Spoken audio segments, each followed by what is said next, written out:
En la biblioteca de los Rosemont, el aire olía a papel viejo, a tinta seca y a humillación reciente. Allí, donde antes se leía poesía y se discutían asuntos de honor como si fueran eternos, se leyó un contrato matrimonial con la frialdad con la que se ejecuta una sentencia. Lady Briar Rosemont permaneció de pie, impecable por fuera, incendiada por dentro, mientras los hombres que debían protegerla la reducían a un número, a una cláusula, a una garantía que cubriría una deuda. Su padre, el vizconde arruinado, evitaba mirarla directamente. Su voz sonaba como si perteneciera a otro, un hombre que ya había apostado demasiado, y ahora apostaba lo último que le quedaba. Y entonces apareció el nombre que Briar odiaba desde la infancia, pronunciado con la reverencia que solo se le concede al poder Lord Lucien Harrowgate, marqués implacable, banquero aristócrata,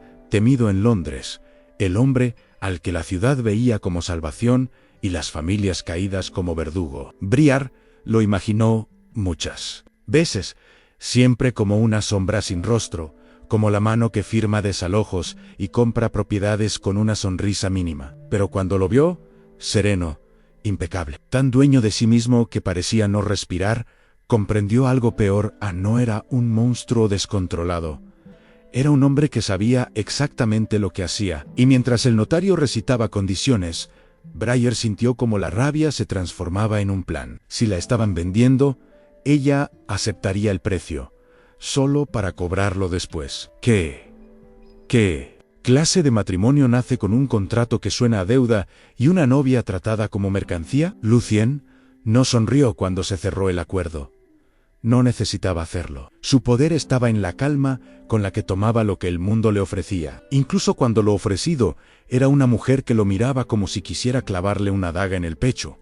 Él conocía esa mirada. La había visto en demasiadas salas, en demasiados hombres arruinados, en demasiadas viudas sin opciones. Pero Briar tenía algo diferente. Una rebeldía afilada, peligrosa, que no pedía permiso. Y eso, por extraño que pareciera, le resultaba útil. Porque Lucien no aceptaba ese matrimonio solo para cobrar una deuda. Buscaba recuperar un objeto robado a su madre. Un rastro enterrado en el pasado, que podía probar una traición antigua y señalar al verdadero responsable de una herida que aún sangraba en su apellido. Así, desde el primer instante, el vínculo quedó marcado por dos intenciones secretas.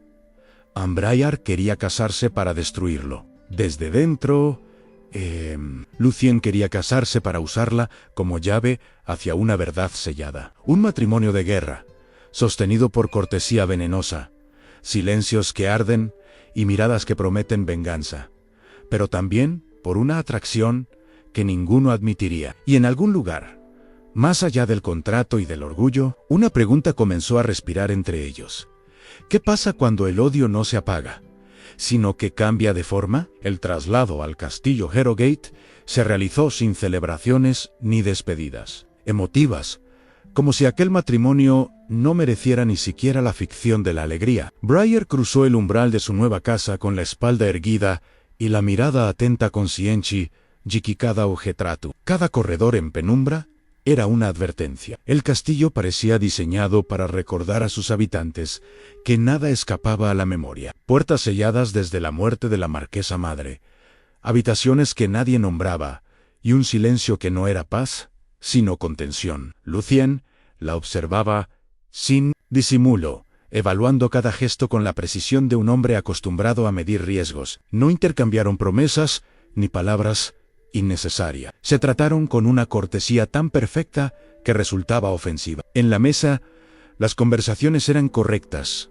afiladas por debajo, como si ambos jugaran una partida invisible, donde el primer error sería usado sin piedad. Briar comprendió que no estaba ante un enemigo torpe ni impulsivo, sino ante alguien que había hecho de la disciplina su forma de supervivencia. Y Lucien, al verla moverse por la casa, sin miedo aparente, entendió que su esposa no sería una pieza dócil en su tablero. La guerra doméstica comenzó en detalles mínimos. Briar hacía preguntas inocentes sobre alas cerradas del castillo. Lucien respondía con verdades parciales. Él organizaba, cenas con invitados estratégicos para medir su comportamiento. Ella brillaba con una inteligencia que incomodaba, negándose a ser la esposa silenciosa que esperaban. En público, fingían unidad. En privado, levantaban muros. Sin embargo, el castillo empezó a trabajar contra ellos. Briar descubrió rastros de abandono en habitaciones selladas, objetos cubiertos con paños como si aún dolieran, y una tristeza contenida que no encajaba con la reputación de crueldad de su marido. Lucien, por su parte, empezó a notar grietas en la historia de los Rosemont, la desesperación real de Briar por proteger a su familia, la vergüenza que cargaba al hablar de su padre, la ferocidad con la que defendía a quienes amaba. La enemistad seguía intacta, pero algo empezó a resquebrajarse en su forma más peligrosa. Ya no podían reducirse mutuamente a un solo papel, y cuando el odio deja de ser simple, se vuelve impredecible. El castillo Harrogate no se reveló de inmediato, se impuso lentamente, como una voluntad antigua que mide a quien lo habita. Briar comprendió pronto que no era una casa diseñada para el afecto, sino para el control. Los pasillos largos obligaban a caminar despacio, las ventanas altas dejaban entrar una luz fría que no calentaba nada, y las habitaciones selladas parecían latir con una presencia incómoda. Desde su llegada, Briar decidió observar antes de atacar.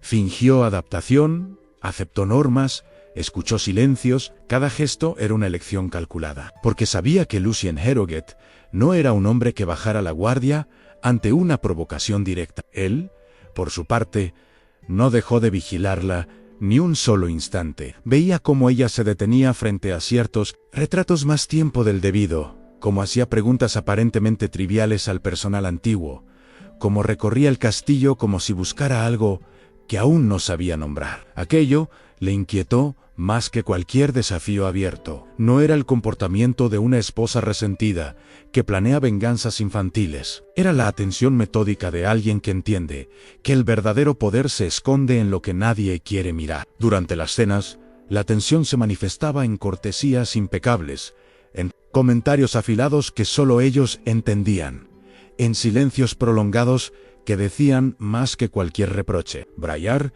se negó a ser decorativa, y Lucien se negó a ceder terreno, pero incluso en esa guerra elegante, algo empezó a romperse sin que ninguno lo admitiera en el reconocimiento mutuo. Briar vio en él la fatiga de un hombre que ha sostenido demasiadas decisiones sin permitirse sentirlas. Lucien vio en ella una inteligencia incómoda, peligrosa, imposible de domesticar, y en ese reconocimiento nació una amenaza mayor que el odio en la curiosidad. Esa curiosidad condujo a Briar, una noche, hasta una habitación prohibida del ala oeste, sellada desde la muerte de la marquesa madre.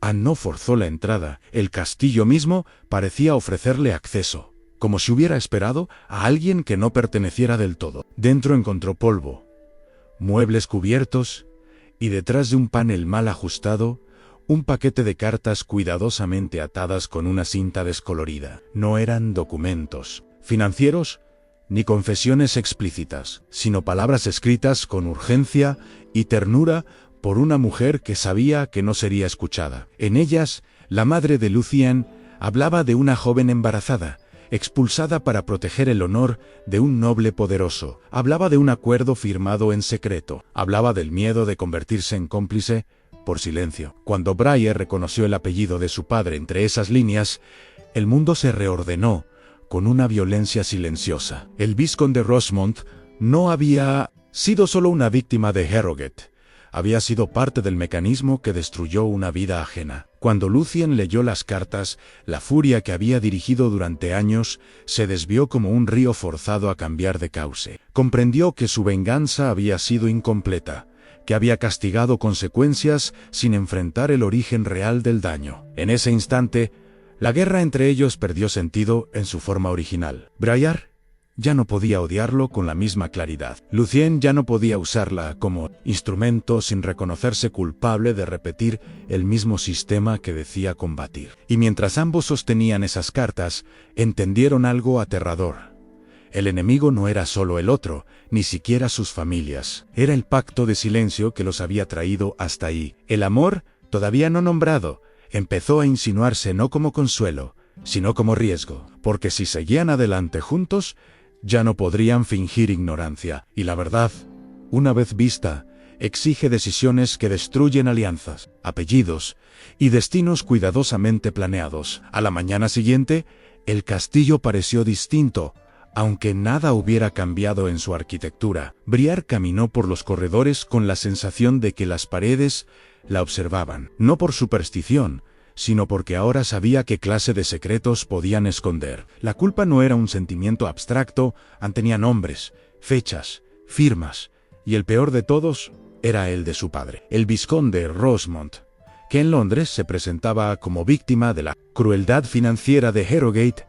Había sido años atrás un hombre dispuesto a firmar la expulsión de una joven embarazada para mantener intactas las apariencias de otro noble. Briar sintió una náusea que no venía del miedo, sino del asco de comprender que la ruina de su familia no era solo una tragedia económica, era también una consecuencia moral, una deuda antigua que regresaba con intereses. Intentó sostener esa revelación sin mostrarla, pero Lucian la notó de inmediato. Él tenía la mirada de quien detecta quivers imperceptibles, una respiración distinta, una rigidez en los hombros, una pausa demasiado larga al responder. Y, por primera vez desde el contrato matrimonial, no la presionó con sarcasmo ni con preguntas trampa. Se limitó a acompañar su silencio con una distancia respetuosa, como si supiera que empujarla sería convertirla en enemiga otra vez. Esa contención, paradójicamente, abrió un espacio más íntimo que cualquier gesto romántico. Briar entendió que Lucien no estaba buscando perdón, estaba buscando precisión. Quería saber cuánto de su odio era justo, cuánto era ciego y cuánto había sido convenientemente dirigido hacia un blanco accesible. La casa comenzó a llenarse de pequeñas tensiones prácticas en cartas enviadas en secreto, conversaciones interrumpidas cuando alguien pasaba, miradas del personal antiguo que percibía un cambio en el aire. Lady Cressida, prima del marqués y experta en sembrar rumores como quien enciende mechas, empezó a moverse por él. Castillo con una sonrisa demasiado tranquila, como si ya supiera que los recién casados guardaban algo explosivo. Briar, que había llegado con la intención de destruir, se encontró repentinamente en la posición más peligrosa, la de alguien que conoce una verdad que puede derrumbarlo todo, pero que aún no sabe a quién debe proteger primero. Lucian, mientras tanto, inició su propia ofensiva, no con amenazas, sino con investigación. Revisó archivos, ordenó traer cajas antiguas del despacho de su madre. Interrogó discretamente a un mayordomo retirado que aún vivía en las dependencias del castillo y que parecía llevar décadas esperando una pregunta correcta. A cada respuesta obtenida, el mapa del pasado se volvía más complejo. No era solo un acto aislado de crueldad, era una red de obediencias donde muchos habían firmado, callado o mirado hacia otro lado para proteger a un noble intocable cuya identidad permanecía cuidadosamente velada. Ese patrón era lo que más enfurecía a Lucien, porque lo obligaba a admitir que su reputación de implacable había sido útil para otros mientras él ejecutaba deudas y compraba propiedades. Alguien más se beneficiaba del caos, del miedo y de la caída de familias enteras. Briar lo observaba en esas noches largas, cuando él leía documentos con la mandíbula tensa y percibía algo que le resultaba insoportable. Su dolor era real. No era el dolor sentimental de un hombre herido por un rechazo, sino el de alguien que creció creyendo que la justicia consistía en castigar sin preguntar demasiado, y que ahora descubría que su castigo pudo haber sido una herramienta del verdadero verdugo. En medio de esa intensidad surgieron momentos de fricción nueva, discusiones que ya no giraban sobre el contrato ni sobre el orgullo, sino sobre el límite entre venganza y verdad. Briar admitió, en una confesión que le quemó la garganta, que había planeado arruinarlo desde el altar, usando su cercanía para humillarlo donde más le doliera. Lucien respondió, con una honestidad fría, que él también la había aceptado como llave para recuperar un objeto y forzar una revelación. Se miraron como dos enemigos que han descubierto que pelean por razones más grandes que su odio. Y entonces ocurrió lo inevitable y lo peor. En medio de ese choque, la atracción se volvió imposible de ignorar. Como un incendio que nace en la misma madera que uno intenta proteger. Porque cuando dos personas dejan de verse como caricaturas y empiezan a verse como seres humanos, el peligro ya no es solo social, es emocional. El primer quiebre público llegó con el anuncio del baile real, una invitación imposible de rechazar y diseñada, como tantas otras cosas en ese mundo, para medir obediencia. Lady Cressida fue la primera en celebrarlo con un entusiasmo demasiado calculado, asegurándose de que todo el castillo supiera que aquella noche Briar y Lucian debían presentarse como un matrimonio sólido, impecable, sin fisuras visibles. Para Briar, el evento era una trampa, evidente en un escenario donde cualquier error sería amplificado, donde los rumores podrían transformarse en sentencia social. Para Lucien, era algo peor, la oportunidad perfecta para que el noble intocable, aún oculto tras capas de influencia, comprobara si su control seguía intacto. En los días previos, la tensión entre Briar y Lucien cambió de textura. Ya no era un enfrentamiento frontal, sino una cercanía cargada de palabras no dichas. Discutían detalles prácticos: qué decir, a quién evitar, cómo moverse, con una precisión que revelaba una confianza naciente, peligrosa, porque se construía sin permiso del orgullo. Briar eligió su vestido con una intención clara. No buscaba agradar, sino afirmarse. Lucian, al verla, comprendió que esa mujer no iba a sobrevivir fingiendo docilidad, y ese entendimiento, lejos de tranquilizarlo, lo llenó de una inquietud nueva, la de querer proteger algo que no podía ni debía poseer. La noche del baile, los salones brillaron con una opulencia casi ofensiva, como si el lujo intentara sofocar cualquier verdad incómoda. Las miradas se clavaron en ellos desde el primer instante. Briar sintió el peso de cada gesto aprendido, de cada palabra medida, mientras Lucian percibía como su reputación de hombre implacable empezaba a resquebrajarse por la simple forma en que la miraba, no con posesión, sino con atención. Y en ese detalle mínimo, casi imperceptible, comenzó a germinar el escándalo. Fue durante ese baile cuando apareció el coronel recién regresado de la guerra, un hombre marcado por cicatrices visibles y una memoria que no había sido convenientemente borrada. Su presencia alteró el aire del salón de inmediato. Briar lo reconoció antes de entender por qué. Llevaba el mismo medallón que había visto en las cartas, el símbolo que conectaba a la mujer desaparecida con una red de silencios cuidadosamente construida. El coronel no habló de inmediato. Observó, midió, y luego se acercó con una sonrisa ambigua que prometía peligro. Insinuó conocer la verdad, no como un acto de justicia, sino como mercancía. Lady Cressida percibió el movimiento y actuó con rapidez, sembrando comentarios, provocando roces calculados, empujando a Briar a una escena pública que justificara su humillación. Pero algo salió mal para quienes controlaban el juego. Lucian no retrocedió cuando Briar fue provocada, cuando un comentario sobre la pureza de su linaje cruzó la línea de lo tolerable.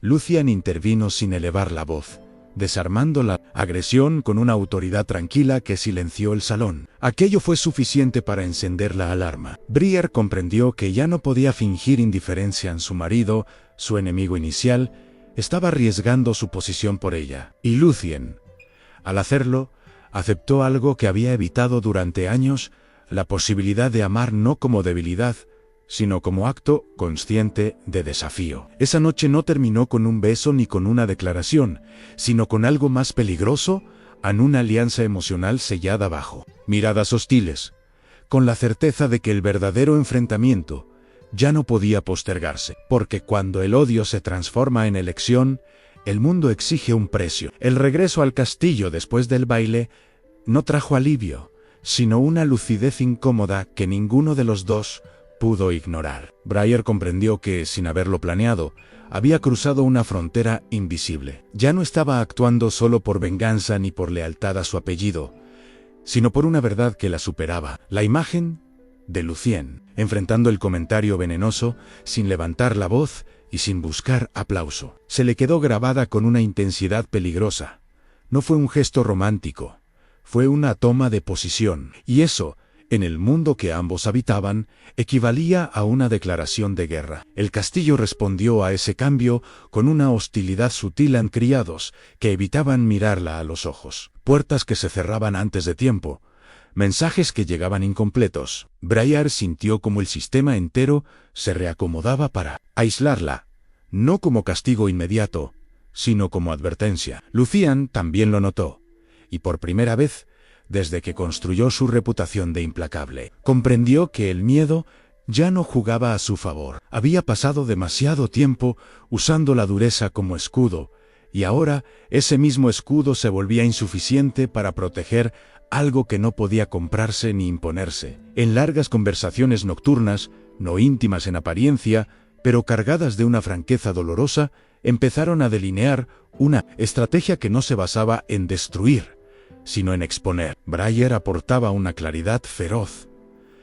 Conocía los mecanismos del honor hipócrita, sabía dónde dolía la verdad. Lucian aportaba los recursos, los contactos, la comprensión profunda de cómo se mueven los hombres que creen ser intocable. Y en esa colaboración tensa surgió algo que ninguno esperaba aceptar tan pronto: la confianza. No la confianza ingenua del enamoramiento, sino la que nace cuando dos personas se muestran lo peor de sí mismas y deciden no usarlo como arma. La aparición del medallón añadió una capa nueva de peligro. Cuando Briar lo sostuvo frente a la luz, comprendió que ya no era solo un objeto simbólico, sino una llave que abría demasiadas puertas a la vez.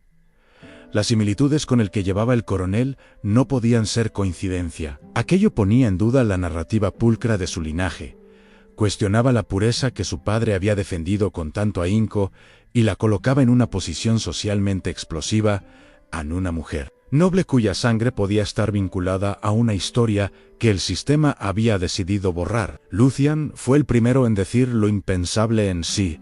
Esa conexión se hacía pública sin preparación. Briar sería destruida antes de que la verdad pudiera servir para algo. Y sin embargo, callar significaba convertirse en cómplices del mismo mecanismo que había condenado a la mujer del pasado. La discusión fue intensa, sin concesiones. Briar se negó a proteger su apellido a costa de otra mentira. Lucien se negó a sacrificarla en nombre de una justicia abstracta. En medio de ese choque, emergió una confesión que cambió la dinámica por completo. Lucien admitió que había comprado las tierras Rosemont no solo para evitar que cayeran en manos peores, sino porque necesitaba atraer a quienes estaban detrás de la red de chantaje. Había aceptado convertirse en villano público para forzar a los verdaderos culpables a moverse. Briar, a su vez, confesó que había planeado exponerlo desde dentro, provocar su ruina social como venganza personal. Se quedaron en silencio, mirándose como dos estrategas que descubren que han sido piezas en un juego más grande. Y en ese silencio, pesado pero limpio, ocurrió lo más peligroso de todo. El odio terminó de desarmarse. No desapareció, pero perdió su filo. Lo que quedó fue una atracción cargada de respeto, rabia compartida y una certeza que los aterrorizaba a ambos ya no podían hacerse daño sin destruir algo valioso. El amor no había llegado como promesa, sino como consecuencia, y las consecuencias, en ese mundo, nunca eran gratuitas. La decisión de actuar no se tomó en un instante heroico, sino en una acumulación de certezas incómodas. Briar comprendió que el mayor error del sistema que los rodeaba era creer que el silencio siempre protege más que la verdad. Y Lucian, que había construido su poder sobre el control del miedo ajeno, aceptó por fin que ese mismo miedo lo había mantenido ciego ante manipulaciones más profundas. Comenzaron a preparar el terreno con una paciencia peligrosa. Lucien citó discretamente a notarios, viejos acreedores y administradores que habían sido apartados tras hacer demasiadas preguntas en el pasado. Briar, por su parte, usó aquello que siempre había sido subestimado en Ellan, su capacidad para escuchar. Habló con el personal antiguo del castillo, con mujeres que habían servido a la marquesa madre y que aún recordaban noches de llanto detrás de puertas cerradas. Cada testimonio no era una prueba formal, pero juntos componían un patrón imposible de ignorar. El noble intocable empezó a sentirse acorralado, aunque aún no sabía por quién. Lady Cressida intensificó su ofensiva, filtrando rumores sobre la supuesta inestabilidad emocional de Briar y sugiriendo que el matrimonio Harrogate era una farsa construida sobre manipulación femenina. Briar escuchó esos rumores como quien oye un eco lejano. Ya no definían su lugar. Lucien, en cambio, comprendió que el ataque final se acercaba. El sistema no tolera a quienes se niegan a jugar según sus reglas durante demasiado tiempo. En medio de esa presión, la relación entre ellos alcanzó una intimidad silenciosa, sostenida no por promesas románticas, sino por una lealtad consciente. No se buscaban para huir del conflicto, sino para sostenerlo. El castillo, testigo de tantas conspiraciones, empezó a funcionar como escenario de una inversión peligrosa. Por primera vez, las sombras no protegían a los poderosos, sino a quienes estaban dispuestos a exponerlos. El enfrentamiento definitivo se anunció bajo la apariencia de una reunión respetable, una de esas convocatorias donde se supone que nada extraordinario sucede. El noble intocable llegó con la seguridad de quien cree que todos los presentes dependen, de una forma u otra, de su favor. No contaba con que Briar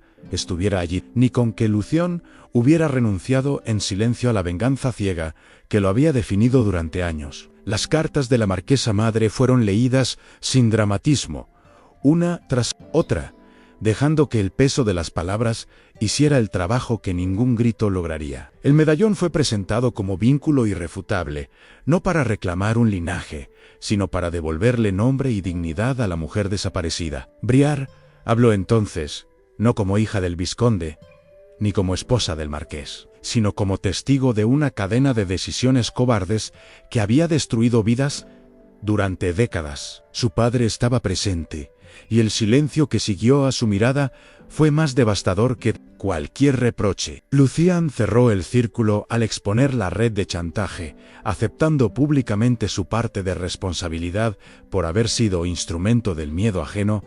No pidió absolución, ofreció consecuencias. Cuando la reunión terminó, nada quedó intacto, ni los apellidos, ni las alianzas, ni la idea de que el poder siempre sale ileso. Briar y Lucien se encontraron a solas después, exhaustos, sin la euforia de la victoria. Lo que los unía ya no era el odio transformado, sino algo más difícil de sostener, una elección mutua hecha con los ojos abiertos. Dos enemigos que se habían convertido en amantes, no porque el pasado se borrara, sino porque decidieron enfrentarlo juntos, aún sabiendo que el mundo rara vez perdona a quienes se atreven a decir la verdad en voz alta. El escándalo no estalló como una explosión inmediata, sino como una grieta que se extendió lentamente por los salones correctos, por los clubes privados, por las mesas donde se decidía quién merecía seguir perteneciendo y quién debía ser convenientemente olvidado. La caída del noble intocable no fue rápida ni limpia, pero fue irreversible. Los documentos expuestos, las cartas leídas y los testigos que ya no pudieron ser silenciados transformaron lo que durante años había sido un murmullo en una verdad imposible de ignorar. El vizconde Rosemont quedó reducido a una figura menor, incapaz de sostener el peso de sus propias decisiones, y Lady Cressida perdió su principal arma, la certeza de que el sistema siempre la respaldaría. Briar observó ese derrumbe sin satisfacción. No había triunfo en ver caer a quienes habían construido su poder sobre el dolor ajeno, solo una calma extraña, la sensación de que algo largamente torcido había sido, al fin, enderezado. Para ella, la mayor ruptura no fue pública, sino íntima. Enfrentó a su padre sin gritos, sin reproches teatrales, y decidió no cargar más con un apellido que había usado el honor como excusa para la crueldad. Lucien, por su parte, renunció a una parte de su fortuna y de su influencia, no como castigo impuesto, sino como elección. Entendió que no podía seguir administrando un poder construido con las mismas herramientas que decía combatir. Ese gesto desconcertó a la alta sociedad más que cualquier acusación en un hombre que podía conservarlo todo, y decidió no hacerlo. En medio de ese reordenamiento, Briar y Lucien permanecieron juntos, no refugiados en el romance, sino expuestos. Ya no eran enemigos obligados, a colaborar ni amantes nacidos del conflicto, sino dos personas que habían elegido conscientemente no repetir el ciclo. El amor, en ese punto, dejó de ser un incendio y se convirtió en una decisión diaria, más difícil y más honesta. El futuro que construyeron no fue un cuento cómodo ni una recompensa automática por haber hecho lo correcto. Se trasladaron a una de las propiedades recuperadas, lejos de los centros donde el apellido aún pesaba como moneda. Allí, Lucien transformó su manera de administrar. Contratos claros, acuerdos públicos, decisiones que podían ser cuestionadas sin miedo. Briar, liberada por primera vez de la necesidad de obedecer o destruir, encontró su voz en algo más peligroso que la rebeldía juvenil, la coherencia. Usó su posición para proteger a quienes antes no tenían acceso a ninguna mesa de negociación, no como salvadora, sino como aliada. Su matrimonio dejó de ser tema de escándalo para convertirse en referencia incómoda en la prueba de que dos personas podían unirse, no para preservar el poder, sino para limitarlo. Y aunque el pasado nunca desapareció del todo, las cartas seguían existiendo. Las heridas no se borraban. Ambos comprendieron que amar no significaba olvidar, sino recordar, sin permitir que el rencor dictara el futuro. En un mundo construido sobre enemistades heredadas y silencios convenientes, Briar y Lucien eligieron algo radical en la verdad compartida, no porque los volviera intocables, sino porque los volvió libres. Y esa libertad, ganada a través del conflicto y sostenida con responsabilidad, fue el verdadero desenlace de una historia que comenzó con odio y terminó con una alianza capaz de resistirlo. Si esta historia te mantuvo aquí hasta el final, no fue por casualidad, fue porque, en algún punto, reconociste algo verdadero entre las sombras del castillo, en las miradas cargadas de rencor que se transformaron en elección, en el amor que no nació para salvar, sino para confrontar. Estas historias no están hechas solo para entretener, están construidas para recordarnos que incluso en los mundos más rígidos, donde las jerarquías parecen inamovibles y el deber ahoga al deseo, siempre existe una grieta por donde entra la verdad. Al suscribirte a este canal, no solo apoyas la creación de más relatos como este, sino que te unes a una comunidad que busca historias profundas, intensas, emocionalmente honestas, donde el romance no es fácil ni perfecto, pero sí humano. Aquí no encontrarás cuentos vacíos ni finales cómodos, sin consecuencias. Encontrarás personajes que fallan, que luchan contra lo que les enseñaron a ser, que aman cuando amar parece un acto peligroso. Suscribirte es una forma de decir que quieres más historias que respeten tu inteligencia y tu sensibilidad, que no subestimen el poder de una narración bien construida y que entienden que el amor, cuando es real, siempre deja huella. Si esta historia te provocó rabia, ternura, incomodidad o esperanza, ese es precisamente el momento de actuar.